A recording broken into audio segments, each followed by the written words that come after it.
लगकर इसकी रक्षा करो, इतना समझा करके गर्गाचार्य जी अपने आश्रम को लौट आए। और यह सारी बात सुन करके नंद बाबा को बहुत ही आनंद आया। और कुछ दिनों के बाद भगवान बलराम और कृष्ण एक घुटने के बल चलते थे, हाथों के बल पकड़ियां चल के गोकुल में खेलने लगे। ये दोनों भाई जानबूझ करके गोकुल की जो कीचड़ होती थी उसमें घुस जाते थे, पकड़ियां, और उनके कमर में जो घुंघरू लगा रहता था वो झुनझुन बजता था, और दोनों स्वयं ही अपने ही घुंघरू सुन करके बड़े मस्त होते थे। और कभी कभी तो कोई आदमी रास्ते से जा रहा है, ये दोनों भाई पकड़ियां उसके रास्ते में आदमी जा रहा है उसके पीछे पीछे लग लेते थे। और जब कोई देखता था, वो आदमी पीछे देखता था, ये लोग भी उसको देखते थे तो वहीं रुक जाते थे, फिर अपने घर लौट आते थे। माताएं ये सब देख करके बहुत प्रसन्न होती थी। और इस तरह से भगवान धीरे धीरे बड़े होने लगे। गायों के बछड़ों को छोड़ देना, उनका दूध पिलवा देना, रखा हुआ दूध गिरा देना, नाना प्रकार के उत्पाद करने लगे। और अब तो वो खड़े होकर के चल रहे थे। उनकी बचपन की लीलाएं बहुत ही सुंदर है। एक दिन सब बहुत सी गोपियां इकट्ठी होकर नंद बाबा के घर आए और सुना करके कन्हैया की करतूत सुनाने लगे। कहने लगी, अरे जसोदा, तेरा जो ये कान्हा है ना, बड़ा नटखट है। जब हम लोगों के गाय दोहने का समय होता है तो उससे पहले ही ये बछड़े को छोड़ देता है। अब डांटती है तो ठठा करके हंसता है। और सारा दही दूध जो हमारे घर में रखा होता है, ये जब पहुंचता है तो बहुत से बादल आ जाते हैं इसके आते ही, और सारा दही दूध जो है, सारा मक्खन जो है बंदरों में बांट देता है। और जब हम इसको कुछ बोलते हैं तो कोई बर्तन या कुछ लेके हमारे मटकों को ये फोड़ डालता है। और जब और थोड़ा बड़े हुए तो भगवान ने एक गोल बना लिया और अपने उम्र के बच्चों के साथ उनके कंधे पर चढ़ के ऊंचे छकड़े पर का जो सामान होता था वो भी उठा करके बहा देते थे। इस तरह से उन्होंने एक चोरों का अपना गिरोह बना लिया, इस तरह के खेल में लड़कों का। इस तरह से भगवान की बड़ी मधुर मधुर लीलाएं हैं। तो प्रेम से बोलिए श्री कृष्ण चंद्र भगवान की जय। हम लोगों को भगवान की लीलाओं का स्मरण, गायन और सोचे उठते बैठते जागते इनका ध्यान करना चाहिए। जिस तरह से सुन रहे हैं इसी का अगर भाव रखेंगे तो उद्धार हो जाएगा। एक बार भगवान श्री कृष्ण चंद्र को माता जी ने ऊंखल से बांध दिया। कारण था, माता जी का दही बहुत रखा हुआ था मक्खन बनाने के लिए, और बड़े बड़े वहां छकड़े हैं, खड़े होकर के इस तरह से मथा जाता है और भगवान उधव मचाते थे। तो माता जी ने कहा कि आज मुझे ये मथ के सब निकालना है, इसका दही। इसलिए भगवान को कमर में बांधने के लिए रस्सियां ले लेकर के आने लगी। लेकिन जो भी रस्सी लेके वो आती उनका कमर अटता ही नहीं, कम पड़ जाता।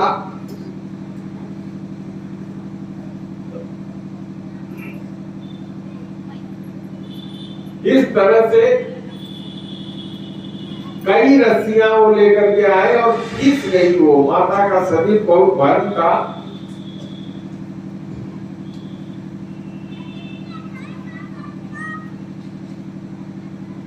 और जब वो भगवान को दूध पिला करके उतार करके गई तो इन्होंने मटका जिसमें दही भरा हुआ था उसको फोड़ दिया। इसी सबसे नाराज होकर के उन्होंने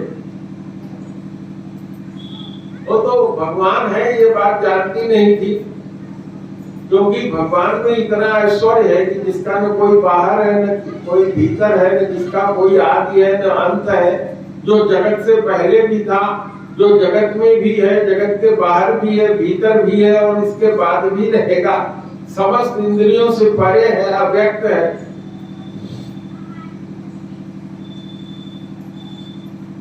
एक एक अंगुल छोटी पड़ जाती थी रस्सी। फिर रस्सियों को ला ला करके रस्सियों में जोड़ने लगी। घर की जितनी रस्सी थी सब खत्म हो गई। उसके बाद भी रस्सी 2 अंगुल छोटी पड़ जाती थी।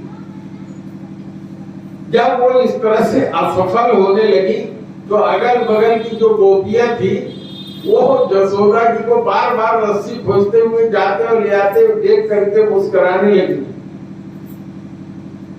तो भगवान ने देखा कि हमारी मैया अब रस्सी खोजते खोजते बहुत थक गई है, तो खुद ही रस्सी में बंध गए।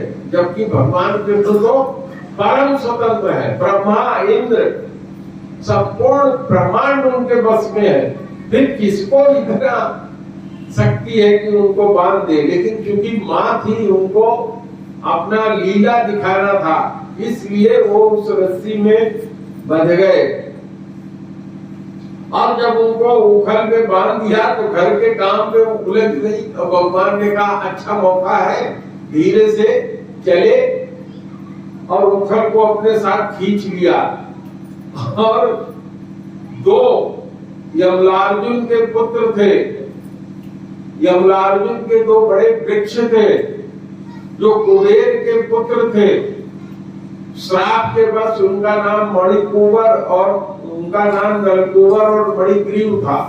नारद जी के श्राप से ये वृक्ष हो गए थे। जब उन्होंने आशीर्वाद मांगा तो उन्होंने कहा जाओ, भगवान जब द्वापर में आएंगे तो तुम्हारा उद्धार करेंगे। और इधर भगवान वही उखल लेके आए, गिरा दिया, दोनों पेड़ों के बीच में फंसा दिया, और जैसे ही भगवान के शरीर में बंधे हुए उखल से पेड़ छुआई पड़े, पेड़ धाराशायी होके गिर गए और उसमें से 2 यक्ष कुमार निकल करके आए और भगवान का स्तुति और प्रार्थना करने लगे।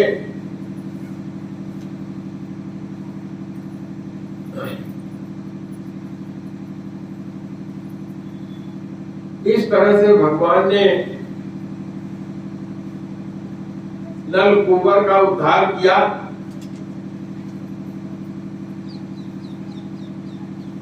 फिर भगवान गोकुल से वृंदावन गए, वहां वत्सासुर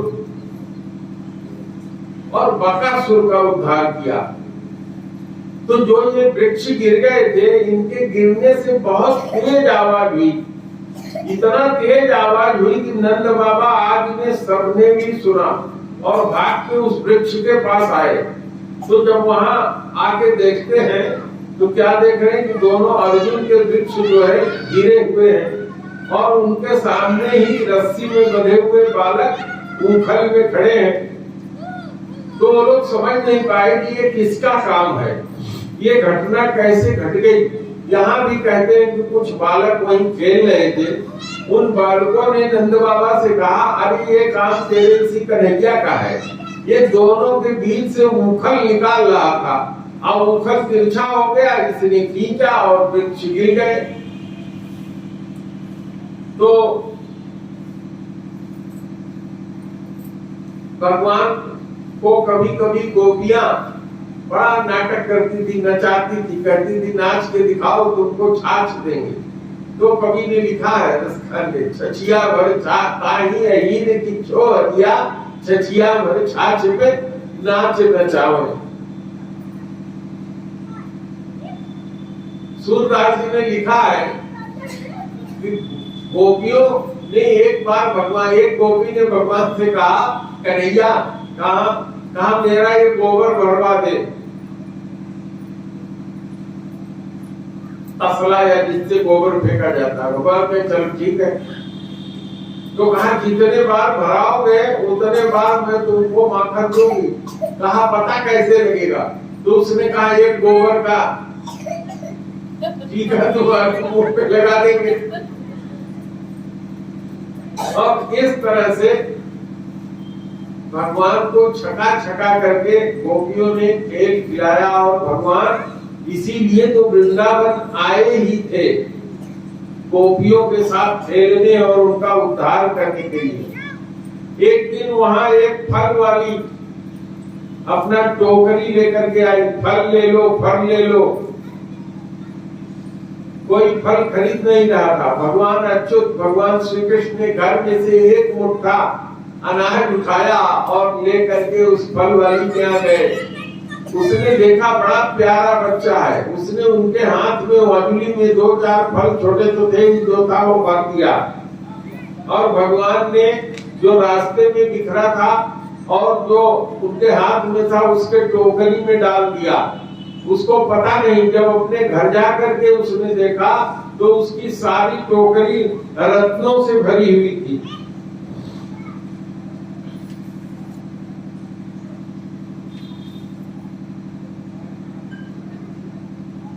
तो भगवान की बहुत सी लीलाएं हैं।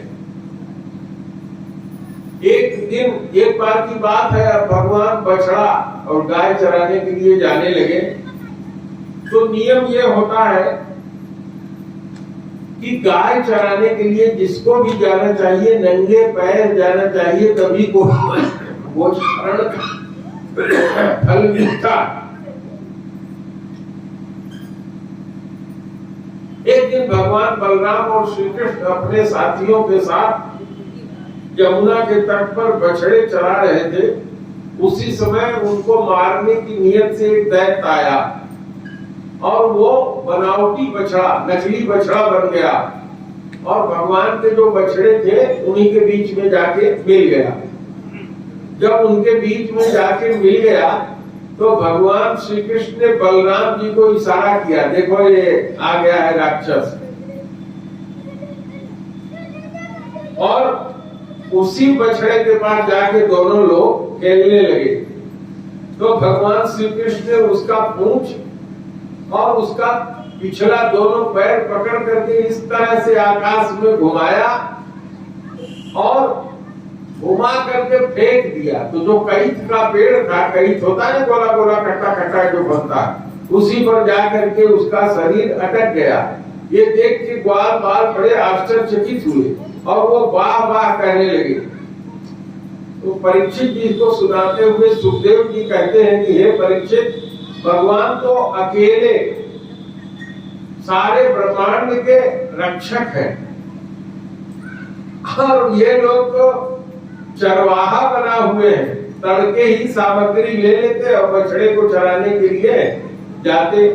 एक दिन ये लोग बछड़ा पानी पिलाने के लिए जलाशय के तट पर गए, बछड़ों को पानी पिलाया और फिर स्वयं भी पानी पिया। और वहां उन लोगों ने देखा कि एक बहुत बड़ा जीव वहां बैठा हुआ है और ऐसा वो जीव मालूम पड़ता था कि इंद्र के वज्र से कट के कोई पहाड़ का टुकड़ा गिरा हुआ है। उस जीव को देख करके ग्वाल बाल बहुत डर गए और वो जो जीव बैठा था वो बक नाम का एक बड़ा भारी असुर था, जिसका नाम बकासुर था, जो बगुले का रूप धारण करके वहां आया था। एकदम चंचल होकर के, स्थिर होकर के बैठा था। उसकी चोंच बड़ी चौखी थी और बहुत बलवान था। उसने झट से मुंह खोला और भगवान श्री कृष्ण को अपने मुंह के अंदर ले लिया और भगवान जैसे ही उसके मुंह के अंदर गए, इतना बड़ा अपने शरीर को फैला दिया कि उसका वहीं अंत हो गया। इस तरह से उन्होंने बकासुर का उद्धार किया। अब अघासुर एक दिन भगवान के यहाँ आया। एक दिन नंदनंदन और बलराम जी बहुत तड़के उठ गए और सिंगी का जो सींग होता है उसी का एक बाजा बजा करके अपने बाल बालों को उठाया बहुत सवेरे और बछड़ों को आगे करके वो ब्रज में निकल गए। और उस दिन उनके साथ बहुत से सैकड़ों बाल बाल थे और बछड़ों के पीछे पीछे ये लोग चले जा रहे थे। एक जगह ये लोग जैसे बच्चे खेल खेलते हैं उस तरह से खेल खेलने लगे। और बच्चे क्या खेल खेल रहे थे? कांच, भुगुची, मणि और स्वर्ण ये सब का गहना सब पहने हुए थे और बैजंती का फूल तोड़ करके इन लोगों ने अपने ऊपर सजा लिया था। इस तरह से ये लोग खेल रहे थे। उसी समय एक अघासुर का नाम का महान दैत्य वहां आ गया और उसने देखा कि इन दोनों बच्चों को मुझे मारना है, इसी इच्छा से वो आया था। और वो इतना बड़ा राक्षस था कि जो देवता लोग अमृत पी के अमर हो गए थे वो भी उससे डरते थे। और देवता लोग जानते थे कि अगर ये आ गया तो कल्याण नहीं है। और ये अघासुर जो था पूतना और बकासुर का छोटा भाई था और कंस के द्वारा भेजा गया था। उसने सोचा आज मुझे मौका आ गया है, आज मैं इन लोगों को मारूंगा।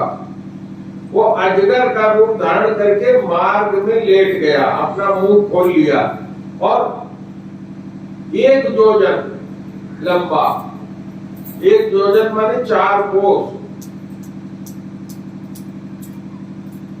और उसने ऐसे अपना मुंह खोल लिया जो दिखाई नहीं पड़ता था, लगता था कोई गुफा है।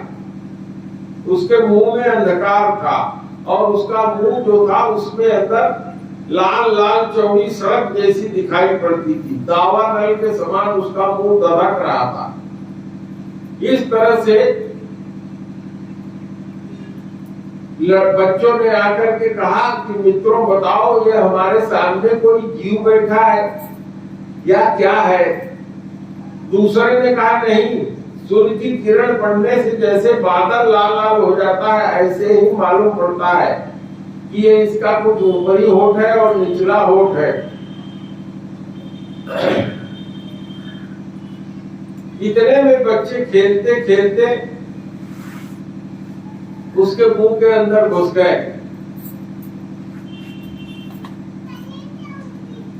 और भगवान ने जब देखा कि हमारे सब साथी ग्वालवाल इसके अंदर घुस गए हैं तो वो भी उसके मुंह के अंदर घुस गए और भगवान ने फिर वहां जाकर के अपने शरीर को इतना गर्म कर दिया और इतना बढ़ा दिया कि उसका अंत हो गया। एक दिन भगवान इसी तरीके से ब्रज के जंगलों में खेल रहे थे। आप लोग आरती सजा लो, समय हो गया है, आरती का 4:45 हो रहा है।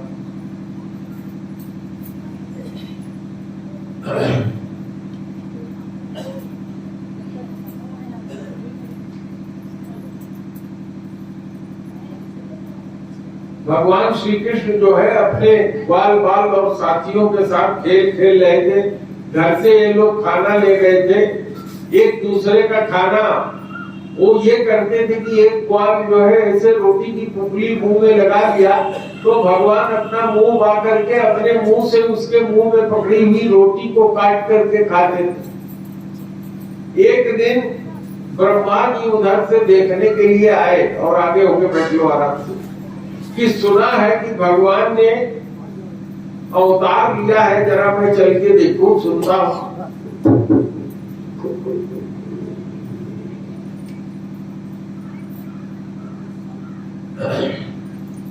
तो जब ब्रह्मा ने आकर के देखा तो कहा कि ये भगवान जगत पिता हो सकते हैं, ये बालकों से छीन छीन के उनके मुंह का निवाला जूठा खा रहे हैं, ये नहीं हो सकते। उसने कौतूहल बस ब्रह्मा ने भगवान की जितनी गाय थी, जितने ग्वाल बाल थे, सबको समेट के उठाया और अपने ब्रह्मलोक में रख दिया। भगवान कृष्ण ने ब्रह्मा की ये लीला देख लिया। जितने ग्वाल बाल थे, जितने बछड़े थे, जितनी गाय थी, उतने ही स्वरूप में भगवान श्री कृष्ण हो गए और सारे जो ग्वाल बाल थे, जिनके घर की गाय थी, वहां भगवान कृष्ण ही गाय के रूप में, भगवान श्री कृष्ण ही बछड़े के रूप में वहां पहुंचे और जिनकी गाय थी उन्होंने ये महसूस किया कि अरे आज हमारे ये बच्चे, जो इनका व्यवहार है, जो इनका प्रेम है, ये तो अजीब है। आखिर हो क्यों नहीं? क्योंकि वो भगवान स्वयं ही थे। ब्रह्मा छिपा करके रख दिया और यहाँ धरती का 1 साल बीत गया और ब्रह्मा के तो बहुत छोटा क्षण बीता। वो कहा चल के देखे क्या वो ग्वाला जो है रो रहा है, खोज रहा है। जब यहाँ आके देखता है तो सारे के सारे ग्वाल बाल उसी तरीके से चल रहे हैं जैसे उसने देखा। उसको भ्रम हो गया, दौड़ के गया जहाँ छिपा के आया था, वहां देखा, फिर आके यहाँ देखा। अंत में ब्रह्मा परेशान हो गया और फिर वो जा करके अपना उन्होंने सर भगवान के चरणों में डाल दिया। ब्रह्मा डर के मारे भगवान के कांपने लगे और बड़ी नम्रता से एकाग्र होकर बड़े गदगद वाणी में उन्होंने भगवान की स्तुति किया। नौमीड्यते अभ्रव वपुषे तडिदंबराय गुंजावतंस परिपेक्षल सन्मुखाय वन्यस्रजे कवलवेत्र विशाल वेणु लक्ष्मी श्रिये मृदुपदे पशुपांगजाय अस्यापि देव वपुषो मद अनुग्रहस्य स्वेच्छा मयस्य न तु भूतमयस्य कोपि नेसे मही तो विश्रुतुं मन शांतरेण साक्षात् वैद्यं तामात्म सुखेन भूते श्रेयस्तुतिं भक्तिमुदस्य ते विभो क्लिश्यन्ति एकेवल बोधलब्धये तेषामसौ क्लेशल एव शिष्यते नालद्य यथा अस्थूल तुषावघातिनाम। इस तरह से उसने बहुत सुंदर उपासना भगवान का किया। और एक श्लोक उनका भगवान की उपासना का और मैं आपको सुनाऊंगा। तत्तेनुकंपां सुसमीक्षमाणो भुञ्जान एवात्मकृता विपाकम् देवाज्ञ कुंभीविदधन् नमस्ते जीवेत यो मुक्ति पदे सदाय भाग। कहा कि इसलिए जो मनुष्य बड़ी उत्सुकता से आपकी कृपा का भली भांति अनुभव करता रहता है और उसके भाग्य के अनुसार जो दुख या सुख पाता है उसको निर्विकार मन से भोग लेता है और जो प्रेम पूर्ण हृदय और गदगद वाणी तथा पुलकित शरीर से अपने आप को आपके चरणों में समर्पित कर देते हैं, ऐसा ही पुरुष आपके चरणों का अधिकारी होता है, हो जाता है। जैसे कि कोई पुत्र अपने पिता के संपत्ति का अधिकारी हो जाता है। इस तरह से बहुत सुंदर स्तुति किया। बहुत ही सुंदर स्तुति है। डर के मारे कांपता हुआ भगवान की स्तुति किया और 3 बार परिक्रमा करके भगवान के चरणों में प्रणाम किया और फिर अपने गंतव्य सत्यलोक में चले गए। भगवान श्री कृष्ण जी ने ब्रह्मा को विदा कर दिया और बछड़ों को लेकर अपने घर आए। परीक्षित, जो जीवन सर्वस्व प्राण वल्लभ श्री कृष्ण के वियोग में यद्यपि 1 वर्ष बीत गया था, तथापि जो ग्वाल बाल थे, जो ब्रह्मा के यहाँ बंधक बने थे, उनको ये पता नहीं चल पाया।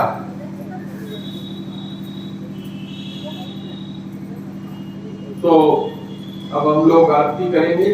आरती शत गुरुदेव नमामि पर ब्रह्म प्रभु अंतर्यामी